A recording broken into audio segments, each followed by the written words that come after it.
I took an early retirement 2 months ago. They say it was voluntary, but if you read between the lines, the transfer of the psych eval, the months of leave before I resigned, you'd see the truth. I've never told anyone what really happened in Barley Hill. Not the chief superintendent, not the fucking shrink they assigned me. Hell, not even my wife, who thinks it was just burnout. Well, it wasn't burnout. I know what I saw, and more importantly, I know what I heard in that cellar. But I'll start at the beginning. For those who don't know, Barley Hill is a speck on the map in Northumberland. 2 rows of cottages, 1 pub, 1 post office, and fields that go on forever. The kind of place where time folds in on itself. I was stationed nearby in Hexham, and sent out to assist local police, when a girl went missing. Her name was Abigail Shaw, 12 years old, disappeared on a Tuesday afternoon between school and home. She should have walked back with her friend Lucy, but told her she was cutting through the woods to take a shortcut. Now, except there was no shortcut, just miles of dense forest and farmland. And her parents were frantic, understandably. I met them the night she vanished. Good people, salt-of-the-earth types. Mr. Shaw was shaken so bad he couldn't hold his tea, and Mrs. Shaw kept glancing at the clock every few seconds, like if she stared hard enough, time would reverse. The Barley Hill constable, a man named Pritchard, was already out of his depth. No CCTV in the village, no reports of strangers, no signs of struggle. I took over coordination and brought in dogs and drones by the next morning. And we combed every square meter of woodland for 3 days.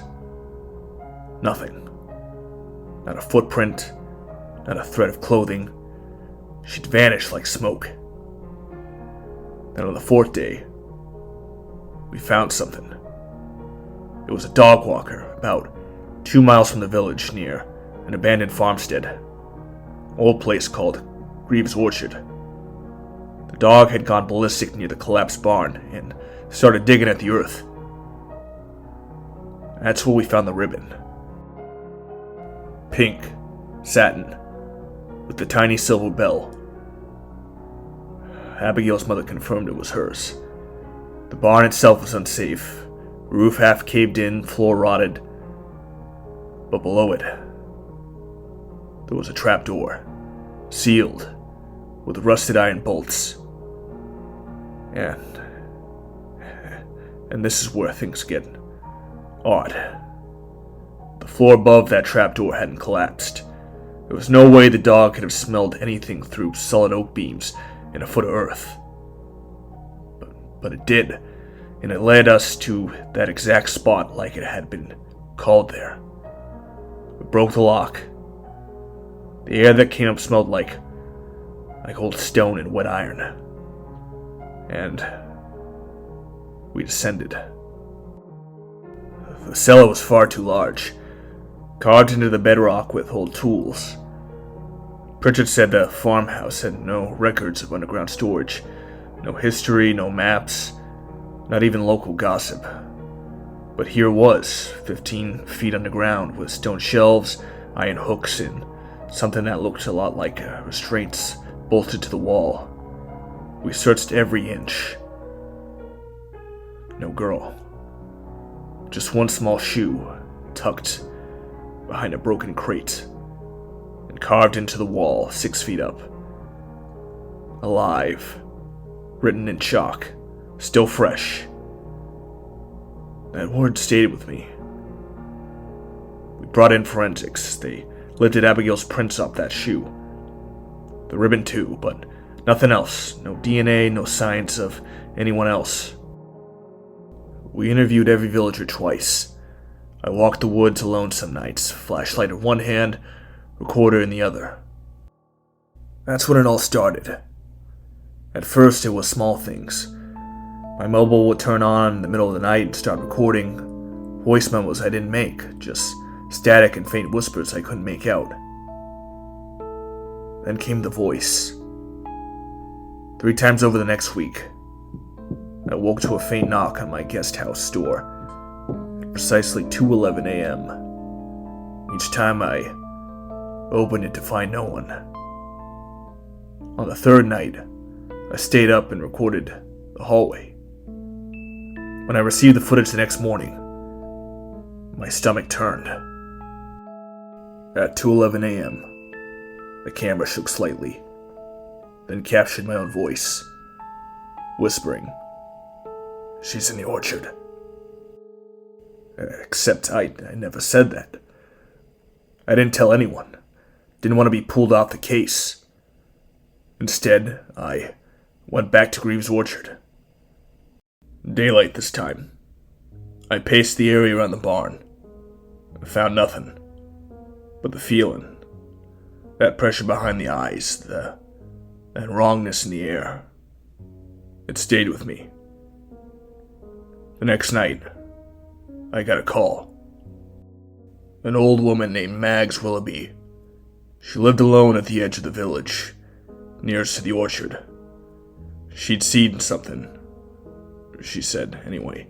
Her voice trembled over the line. 2 nights ago, she told me when I got there. I saw a girl running across the field. Did you recognize her? She looked like the Shaw girl, but she wasn't right. I frowned. Not right how? She was barefoot, mud up to her knees, but her clothes weren't torn, and her face... Max hesitated.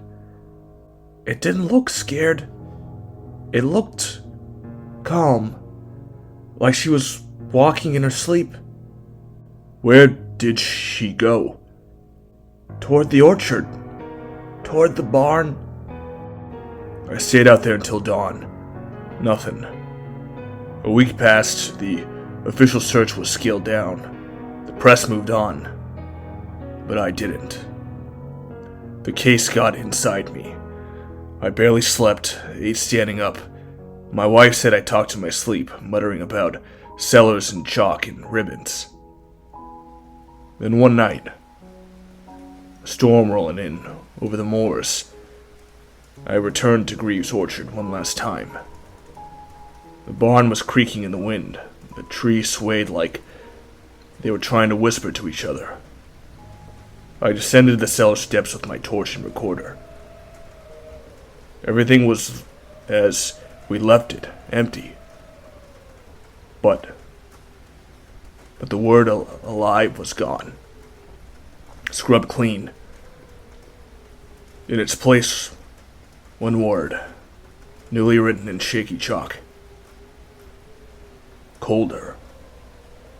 I turned, heart pounding. A sound behind me, soft, delicate. A giggle. I spun and caught it in the beam. A girl, pale, dirty feet, wearing a nightgown. Abigail? I whispered. She just stared at me, smiling. I reached out, but she stepped backward into the darkness and vanished. I ran to the spot. Nothing. Just stone wall.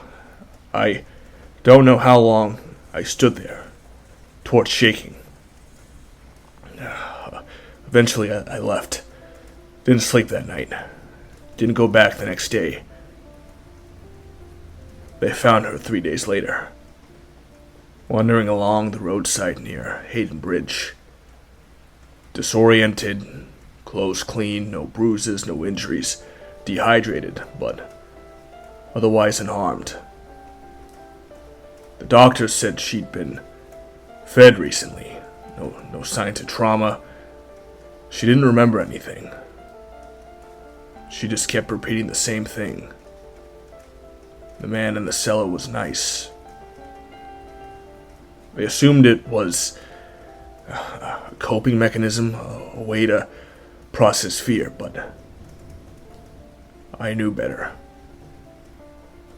I asked to see her one last time, off the record. I just wanted to ask a single question. I sat across from her in the hospital room. She looked at me calmly, swinging her legs off the side of the bed. "Abigail," I said, "was the man in the cellar old or young?" She tilted her head. She said, he didn't have a face. They closed the case. Everyone celebrated a miracle. The girl who came back, but I know what I saw in that cellar. And I know what I heard. Because the night after she was found, I played one of the voice memos from my phone. It was my voice again, muttering, over and over. "She's not the same. She's not the same. She's not the same. She's not the same." And silence. Then a child's voice, soft, like it was speaking right next to the microphone. "Neither are you."